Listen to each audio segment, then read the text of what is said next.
이제 어땠어요? 그 목사님 앞에 계셔서 어떻게 일단은 그렇게 생각할 수 있을 것 같고요. 네, 근데 질문은 그게 아니었죠. 오늘 예배 어땠어? 있구나. 이제 했구나. 이번 주일 말씀 기억나시죠? 목사님도 기억이 안 나신다는. 먼저 한번 요약을 해주셔야 될 것 같아요. 아니, 목장모임처럼. 열왕기하 14장 말씀이었던 건 기억이 나는데 오, 네네. 맞네요. 열왕기하 14장 23절에서 27절입니다.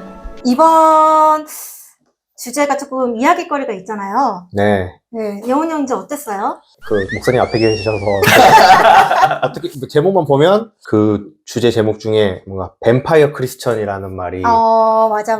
네, 좀 자극적으로 와서 네. 그때 좀 귀가 기울여지고 뱀파이어 크리스천이 나쁜가? 뱀파이어 크리스천도 결국 믿음이 있는 자 아닐까?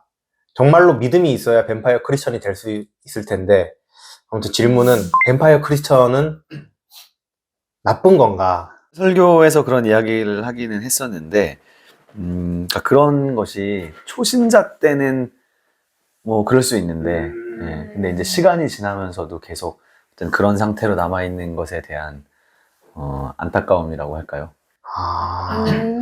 그러네요. 네. 설교를 준비하면서 이제 항상 이제 그 어려운 것 중에 하나가 뭐냐면, 뭐 나도 마찬가지지만 본문은 굉장히 높은 단계의 이야기를 하고 있는데 그거를 듣는 사람들 또 나도 마찬가지고 우리는 너무 이제 다른 차원에 머물러 있는 게 아닌가 그런 생각을 할 때가 있어서 그런 게 항상 고민인 것 같아요. 와닿는 것 같아요. 저는 왜냐하면 그 예수님 사역하실 때 혈루병 여인이 생각나거든요.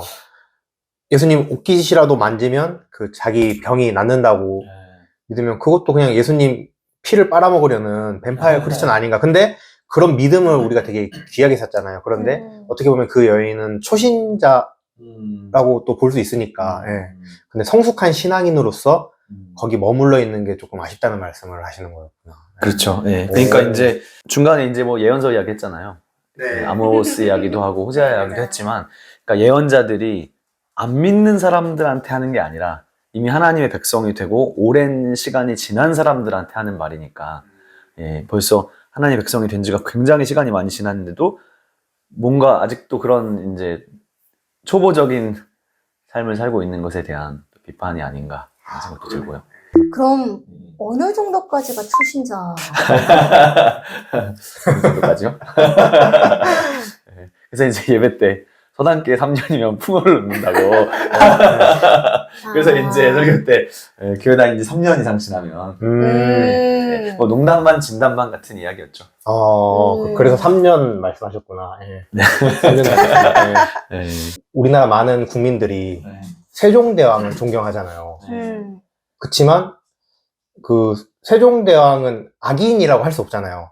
근데 여로보암은 그 40년 동안 통치하면서 이스라엘을 굉장히 이제 강대국으로 만들고 굉장히 많은 발전이 있었을 텐데 우리도 이제 세종대왕을 존경하는 이유가 조선시대를 뭐 한글도 창제하시고 뭐 많은 좋은 것을 만들고 이제 조선을 좀 더 강하게 했기 때문에 존경하는데 저는 그런 면에서 처음에 이 여로보암 얘기를 읽었을 때 어떻게 보면 굉장히 존경받을 만한 왕이 아닌가라고 생각을 했었거든요.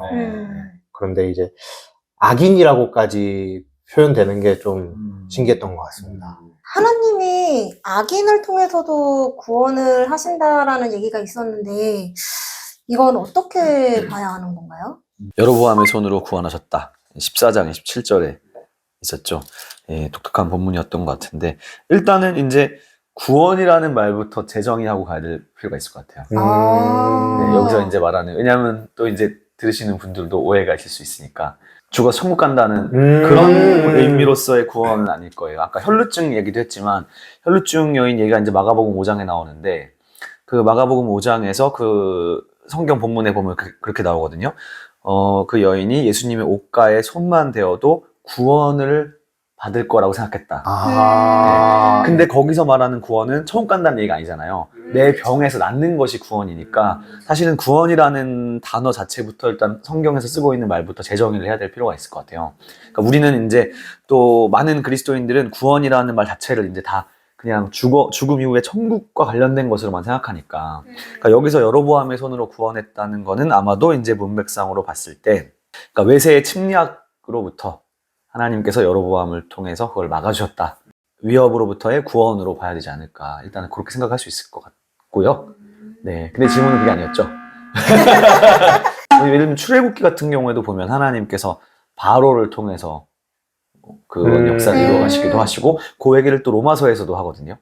네, 그런 경우도 생각해보면 하나님은 네, 의인도 사용하시고 악인도 사용하셔서 당신의 역사를 이루어 가신다라고 이제 볼 수 있지 않겠습니까? 그러네요.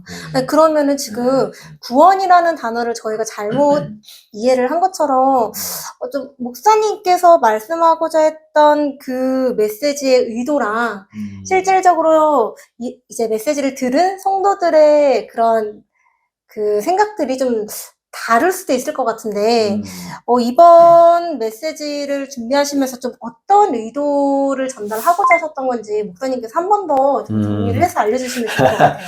네, 일단은 좀 어려운 마음을 갖고 이제 왔는데, 왜냐하면 본문의 이야기가 굉장히 사회적인 이야기다 보니까 네, 그러니까 이게 저희가 이제 주전 8세기로 내려왔잖아요. 주전 8세기부터는 본격적으로 이제 예언서들이 딱 들어오기 시작해가지고, 그러니까 그 앞에 우리가 엘리야, 엘리사 이야기할 때는 9세기였는데 거기에 해당하는 선지서나 예언서는 없는데 8세기부터는 이제 그 사회상을 반영하는 예언서들이 이제 4권이나 있어요. 호세아, 아모스, 이사야, 미가서가 있어서 거기와 이제 밀접한 연관이 있는데, 근데 이제 그 중에서 아모스서를 저희가 다뤘는데, 아모스는 완전히 그 사회 공동체 안에 정의와 공의를 부르짖는 책이어서 그러니까 믿는 사람들이 예배는 드리는데 사회에서 어떤 연약한 자들이 압제당하는 것을 외면하는 게 정말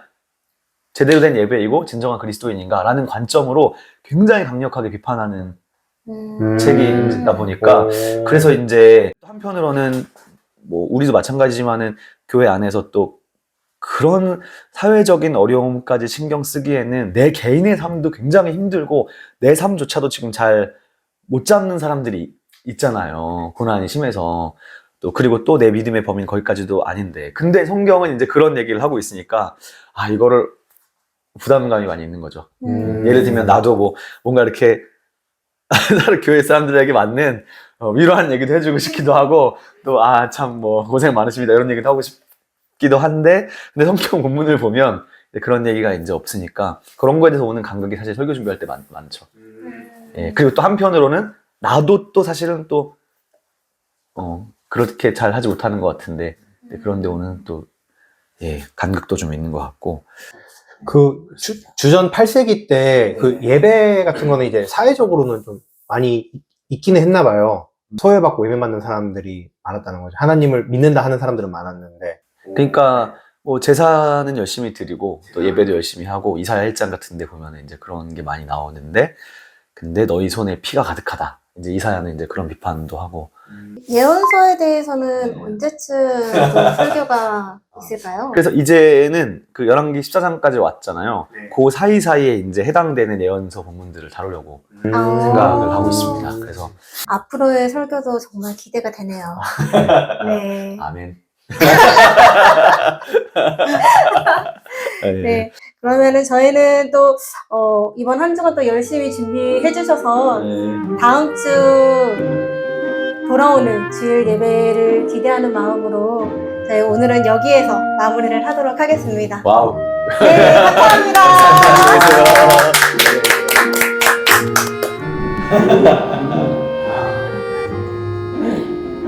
오늘 예배 어땠어? 네, 감사합니다.